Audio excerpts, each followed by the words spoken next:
Hello, boys and ghouls. My name is Ashley, and this week I watched Family Affair. Also, I'd like to apologize in advance for my appearance. It is currently 85 degrees inside of my house.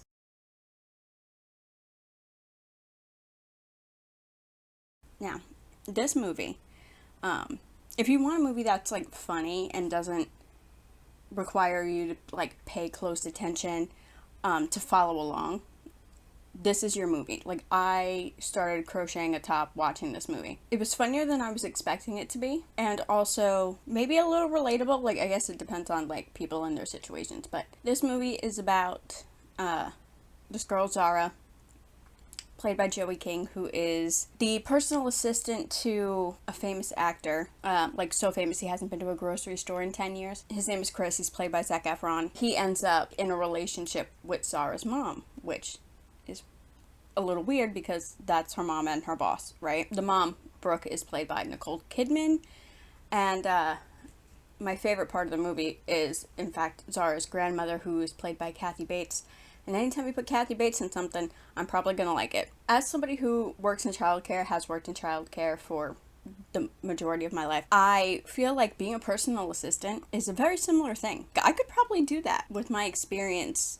But then I see movies like this, and it reminds me how I would definitely have less tolerance for adults than the littles I've worked with. Although for Sebastian Stan, I might make an exception. The movie opens with Zara trying to get to Chris to bring him a box, and we see him sitting in a restaurant talking to this girl, obviously his girlfriend, right? So the natural assumption is, oh, he's gonna propose to her, right? And the way he's talking is very much he's gonna propose to her. Like, he's talking about like their future and taking the next step and things like that. And I'm like, oh, okay. And then he pulls the old bait and switch when Zara finally arrives, and you realize that box is just a pair of earrings and he's breaking up with her, which is a really weird way to do that at a restaurant with like a parting gift, but at least she got something out of it, I guess. I mean, even she thought he was proposing, but he leaves with Zara and Cher's on the radio, and I was reminded of how much I actually really enjoy Cher's music as Chris sits there relating to it like she's talking to him personally. The song is Life After Love, although he doesn't really seem all that heartbroken. They start talking about this movie he's making, right? And he's like a superhero actor. He's been doing this entire franchise of Icarus movies, and they've gotten to the point where they're hot garbage now. And this new one is absolutely a horrendous idea for a movie. It is, what did he call it? Die Hard meets Miracle on 34th Street. And right away I was like, no. No. Nobody would ever make that movie because it would, in fact, be terrible the way Zara keeps telling him it's terrible. Right? A key part of this movie is that the script for it sucks, and Zara's trying to find someone to rewrite it.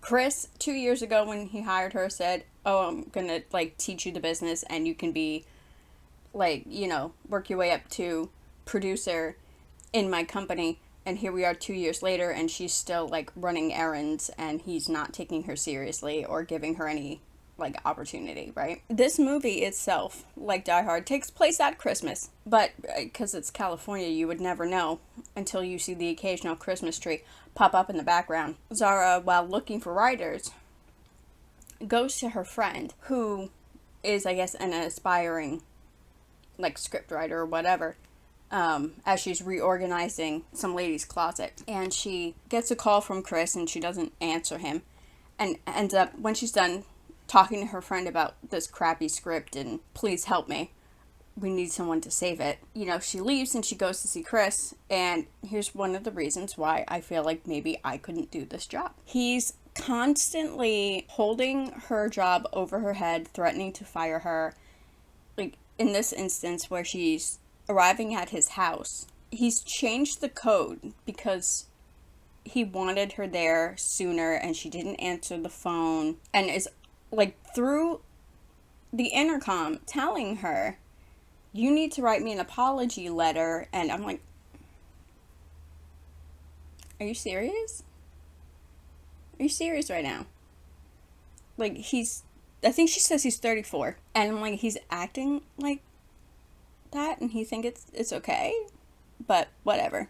She put up with it for 2 years. I don't know if I could make it like 2 months. Like, she cares about him as a friend and whatever, even though I don't know how you could when he's literally acting like that towards you, where he's threatening you with your own job. Which, by the way, it's California, girl. You can go find somebody else to work for. You could probably throw a rock and hit someone who needs an assistant, but whatever. She ends up climbing the gate to get into his house with the most ridiculous front door I've ever seen in my life. Like, I've seen houses like this, and I don't understand the point of having a gigantic, massive, huge, heavy, like, front door. Like, she struggles with it, and I don't think I could even get it open. But finally, she quits, and I was very proud. I was like, good, because this seems like a very toxic, unhealthy situation to be in. And she ends up quitting and going home. She lives with mom. And she gets there not long after her friend Jane arrives, Janie, right? And she hadn't told her mom yet that she quit. So when I saw Jane, I recognized her, and it took me a minute to place her, and then I realized it's Liza Koshy. And I had completely forgotten about her, but she did so good in this movie. She was so funny. Her delivery is great. You know, and we see parts of Jane's life to establish how Zara is kind of like Chris in a less dramatic, childish kind of way. Chris shows up at Zara's house, doesn't know she lives with her mom, and Brooke is cleaning. She's got music on, so she doesn't hear him, like, ringing the bell, right? You know, he, for whatever reason, decides to just, you know, check to see if the door is locked and let himself in, because that's what normal people do. By the way, even if a front door is unlocked, don't ever let yourself into somebody's house. I don't know if anyone needs to hear that, but don't do it. It's weird. It's weird and creepy. Brooke sees him and thinks somebody broke into the house, because of course she would. And then when she realizes who it is and introduces herself, he says, oh, is it weird if I, like, sit here and wait for Zara? Yes, it is. It's weird. You've let yourself into my home, but I can't tell you it's weird because you are my daughter's boss, or former boss at this point, because mom now knows that Zara quit her job. And he came because he thought he was responsible for it, that he fired her, and he felt bad about it. Which, okay, at least he felt like, you know, kind of bad. You know, because he's apparently stressed from everything going on. He asks her if she's got, like, tequila or whatever, so they're sitting there and they're drinking. And one thing leads to another, and Zara comes home and concusses herself because she's walked in on them. And then they take her to the doctor and explain to me why a 24-year-old is going to a pediatrician. They took her to a pediatrician to make sure she don't have, like, a concussion or anything, because she did whack herself on the door frame, like, pretty hard. But I don't know. I don't know if it was just to be funny, but I don't go to doctors, so I don't know. I don't think a 24-year-old can go see a pediatrician, though. But whatever. Obviously, this is a big shock to Zara, right? Her dad passed away when she was 13, and I understand where she's come. I lost my mom when I was 16. I understand that she is uncomfortable. I don't think it's uncomfortable with the idea of her mom seeing someone. It's who she's seeing. Is she really dramatic about it? Yes. Should they have sat down and have a conversation about it? Yes. She's allowed to be upset. Mom's allowed to live her life. Mom also kind of went sneaky behind her back about it, which probably is not the best idea. That just hurts even more, because that's like, now you're hiding it from her, you know? So I understand where Zara's coming from about being upset with that. And like I said, it's her boss and her mom, and that's kind of gross. They promise Zara they're not going to see each other, but as I said, deception. So of course they did, and she kind of catches on, where she knows something's up, right? So she enlists the help of Liza, who keeps trying to talk to her about something, right? Liza keeps trying to talk to her about her boyfriend, right? Liza's boyfriend, I forget what his name is. And, because when we first see Liza, she comes to borrow a dress because she's going to this fancy thing to meet her boyfriend's parents. She says something about her parents liking the dress more than her, which is sad. Right? So from that point on, she keeps trying to talk to Zara about her relationship and what's going on in her life, and, like, getting some support from her friend. And Zara's just, like, laser focused on mom and Chris, right? So while Liza's going through this, she helps Zara, like, sneak into this event that Chris is at. It's like a benefit or something, fundraise thing. I think probably one of my favorite things, like, there were a few lines in this movie that were really good, but one of them was the fake name that Janie gives with the guest list lady, right? She's pretending to be Chris's replacement nutritionist, and they spin some whole tale about, well, his normal one is pregnant and already in labor and she didn't know, whatever. It's a crazy bananas cuckoo story. So Chris's publicist is there verifying, like, who Zara is and whatever, and he says to her, well, like, who is this? Because this isn't Chris's nutritionist. And she introduces herself as Clarissa Mia Thermopolis. If you don't know who Mia Thermopolis is, she is the Princess of Genovia from Princess Diaries, which is one of my favorite movies. That made me a little bit happy. I love, like, little references and stuff to other movies and things like that. She catches Brooke and Chris, right? Mom and Chris.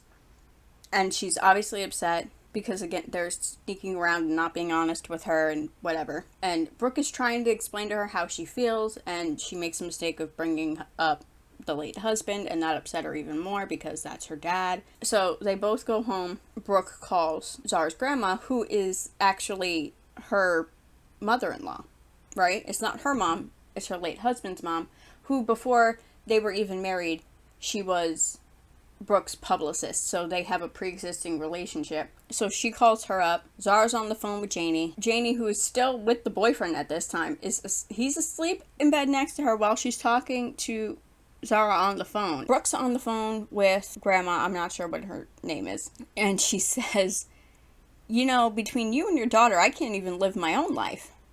Or something to that effect, right? And she's like, oh, like, do you have somebody over? And she's like, yeah. Like, Grandma's doing so much for these two that she's not being able to focus on herself and her life, which isn't fair. She should be able to do that. They all should be able to do that. So you kind of see the similarity there with Brooke and Zara, about how Zara keeps calling Janie and telling Janie things, and Brooke keeps calling her mother-in-law and talking about things like the same way. And Janie keeps trying to tell Zara about what's going on in her life and says, you know, I haven't heard from my boyfriend in a few days and I don't know what's going on and I don't know, things aren't good. And she's just, like, not focusing. She's not absorbing this information, not really listening to her. So she gets in a fight with Mom, and she goes to Janie's house where she lives with the boyfriend, and, you know, she, like, stays the night or whatever, and she asks them, oh, are you going to go see his parents for Christmas? And he says, oh, I don't know, I think I might just go by myself. And she doesn't, like, ask why or no follow-up questions or anything like that. So again, she's not engaging in what's going on with her friend. She and her mom talk about how, oh, maybe her moving in wasn't such a good idea because she threatens to move out. So she goes to Janie's and she's packing stuff up. And she says, well, where's your boyfriend? And she's like, we broke up 10 days ago. I've been trying to tell you, but you don't listen. She can't go home. She can't stay with Janie because now they've gotten into a fight because Janie's saying, like, it's all about you.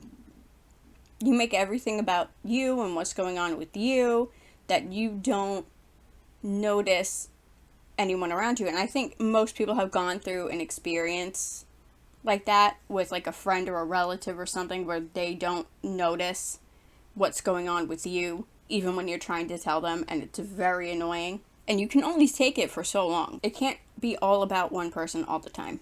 So she can't go home. She can't stay with Janie. So she ends up staying with Chris's housekeeper because apparently, like, they're close. Like, she cried when Zara quit. Which, she's got her job back now at this point. I probably should have mentioned that earlier. She and Chris, like, apologized to each other and she got her job back and whatever. And he gives her the, like, associate producer title, and he said it's a shit job and it's just a title and not really anything. Yeah, she ends up staying the night, at least, with the housekeeper. And then it's Christmas, and I'm reminded for the third time that it's Christmas because I kept forgetting the entire movie. It's not really it's not a Christmas movie. It's not about Christmas. It just happens to take place at Christmas. So every once in a while there'll be a tree or a reference. Brooke goes to her mother-in-law's early to help set up for Christmas because that's where they're spending it. They're decorating the tree. Grandma says to her, well, you know, if you want Chris to come, just invite him. Zara's an adult. She'll get over it. And she does. And Zara gets there before him, and she's helping Grandma make beds and whatever, and they're sitting there talking and about the situation, and she's describing Chris and how, he's a diva and this and that and the other thing, and Grandma says, honey, so are you, which we kind of see. Like, he's very, like, childish, but she's very dramatic, which both are dramatic, but, like, in different ways. He's very, like, man-childy, kind of, and she's just very much like, I'm offended, this is very dramatic, I'm gonna have an over-emotional reaction to things. And as they're having this conversation, Chris shows up, and she's, of course, upset about it, and Grandma says to her, either be happy and spend time with your family at Christmas, like, suck it up, right, and deal with it, or pretend you're okay. Pretend to deal with it. Like a fake it till you make it kind of thing. And that's what she does, and they end up, like, having, like, a nice Christmas. Until she's putting bags in the car and sees the same red box we saw at the beginning of the movie, which we know is earrings, which Chris uses to break up with people. So now she's back to being mad. So they get home, Chris and Brooke are sitting in the kitchen, and she calls him out for having this earring box in his bag. Which, personally, like, if I was Brooke and my daughter had worked for this guy for 2 years, and I was thinking about seeing him or whatever, I would say to her, hey, let's talk about this. You know him better than me. I think he seems okay, but you tell me what your experience is with him. Like, how does he treat you as a boss? How does he treat people around you? Which is something I would do if I met someone, like, through a friend, right? I'd be like, okay, so tell me what he's really like. Because they might seem alright with you, but not alright with other people, and that can be an indication of who they actually are. She says to her, he makes me write these dumb apology letters. I have to pay for gift baskets for his dog's birthdays. Because he thinks they're gonna know if he does it himself. Like, dude, they're dogs. They have no idea what you're doing. So Brooke says, okay, we need to not do this. But then Brooke takes this job. She's gonna move to Princeton to teach. Chris is not doing well. She has to, like, go talk him out of his trailer on set. Now she feels guilty. So she, with the help of Grandma, produces a reunion between Mom and Chris. And she does it at a grocery store because, remember, he hasn't been in one in a decade. This grocery store, by the way, looks more like a ski lodge to me than a grocery store. I've never seen one like this in my life, but it was very nice.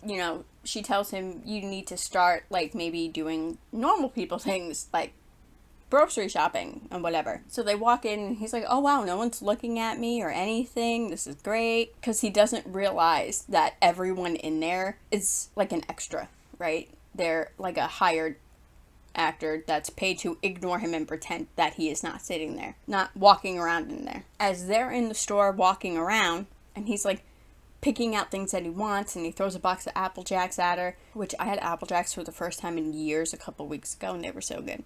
Her mom pulls in the parking lot with Grandma, who says, I need these specific melons, they're only sold here, go get me 3 of them, and sends Brooke into the store. And Brooke has no idea that Zara and Chris are in the store, so she's looking at these melons, and Zara and Chris are looking at avocados right behind her.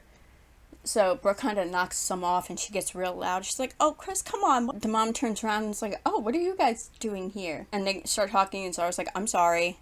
I was wrong. I love you both. I'm sorry. You want to do this, you go ahead and you do it. Whatever. You two talk, figure it out, and I'm going outside. So they get back together, talk things through. They decide they still want to see each other, and they miss each other, whatever. And it's really cute. It's a little cheesy, but it's very cute.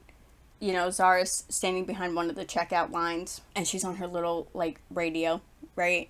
Her little walkie-talkie, producing the shit out of this moment, where she has, like, the misters come on over the produce, and they play Thunder over the radio for some reason, but it's super cute. And then it cuts to, she's in this really nice office, because Chris finally gave her promotion that she's been waiting 2 years for, and he's got a night shoot coming up. She says something to him, like, are you sure you're okay to do the night shoot? Like, you don't often stay up, very late. You don't pull, like, long hours, whatever. You can't really stay awake at night or something like that.